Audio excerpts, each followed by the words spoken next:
আজকে আমরা বাগান থেকে যে কলমি শাক হারভেস্ট করতেছি। দেখেন কত সুন্দর টাটকা কলমি শাক আমাদের বাগানে করতে পারেন। কলমি শাকটা খুব সুন্দর হয় বাগানে, এবং এগুলো পাখিও কম খায়।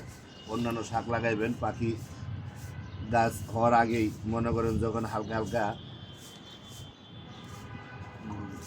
মাথা গজাবে তখনই দেখবেন পাখি সব চড়ুই পাখি বা বুলবুলি পাখি সব খায় লাগে, কিন্তু কলমি শাক খায় না। দেখেন কত সুন্দর কলমি শাক বাগান থেকে হারভেস্ট করতেছি।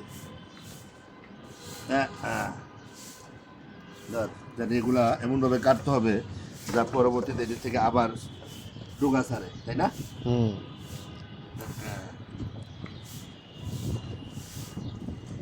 ভাই বুঝছেন, কলমি শাক খায় না পাখি, কলমি শাক খায় না।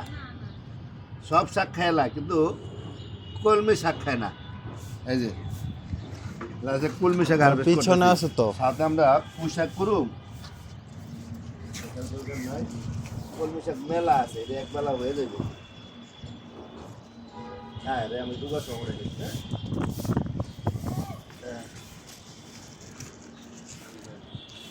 এটা কি গাছ উঠছে আবার? ফাঁকের ভিতরে মরিচ গাছ উঠে গেছে। মিস আছে, আবার বাসায় পোকা দেয়নি। হ্যাঁ